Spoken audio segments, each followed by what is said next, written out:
হরে কৃষ্ণ বন্ধুরা, আজকে আবার নতুন এক ভিডিও নিয়ে তোমাদের সঙ্গে চলে এসেছি। আগে তোমরা আমার গোপু দর্শন করো, দর্শন করে সবাই বলো আমার গোপুকে আজকে কেমন লাগছে। আজকে অনেক ফুল পাওয়া গেছে। এই ফুলগুলো আমার আশেপাশে কয়েক বাড়ি আমাদের সামনে হয়, সেই সব জায়গা থেকে আনা। মানে আমার পাশের বাড়ি একটা কাকিমা রোজ দিন ফুল দেবে, বলাই আছে, কারণ সবসময় তো আর আমার বাড়িতে জায়গা নেই, তো সবসময় জায়গার কারণে ফুল হয় না অত।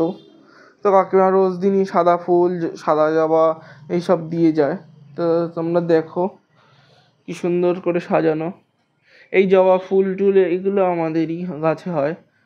আমার ছোট ছাদ বাগান আছে, একদিন ঘুরে দেখাবো তোমাদেরকে। এখন বেলা হয়ে গেছে, এখন অনেক বেলা হয়ে গেছে। সকালে আমার পুজো দেওয়া হয়ে গেছে, দ্বিতীয়বারের পুজো দিয়ে আমি ভোগ চাপা দিয়ে রেখেছি। দুপুরবেলা গোপালকে বলা আছে যে এখন তোমরা পেয়ে নেবে দুপুরবেলা, কারণ পড়াশোনার মধ্যে থাকা হয় সব সময়, আর 3 বেলা করে আসা যায় না, সেই জন্য সকালেই একবারে দুবারেরটা দিয়ে আমরা চলে যাই। এবং গরম এখনও অতটা পড়েনি, গরম পড়লে আবার গোপালকে নিচে নিয়ে আমাদের আলাদা করে ঘর আছে, সেই ঘরে রাখা হবে। সেইখানে তোমরা দেখো আর কেমন লাগছে তোমরা সবাই বলে দেবো। আর 2 দিন পর, মানে আজকে 25 তারিখ, 27 তারিখ আমাদের মতুয়াদের এবং হিন্দু ধর্মশাস্ত্র অনুযায়ী বারুণী মহামেলা মহা উৎসব আছে। তো বারুণীর দিন গঙ্গা স্নান করে, এবং আমাদের মতুয়াদের মধ্যে হরিচাঁদ শান্তিমাতার হরিচাঁদ ঠাকুরের জন্মতিথি। তো সেই তিথি উপলক্ষে ঠাকুরনগর মহামেলা অনুষ্ঠিত হয়। তো আমার ইচ্ছা আছে এবছর যাওয়ার, অনেক বছর যাই না। আর এবছর এই ছবিটা বসাবো। এই ছবিটার অনেক বয়স হয়ে গেছে, ছবিটা অনেকটা বয়স হয়ে যাওয়ার কারণে একটু দেখতে খারাপ হয়ে গেছে। তো এই ছবিটার জায়গায় এই ছবিটা বসাবো। তোমরা বললো কেমন লাগছে এই ছবিটা বসাবো।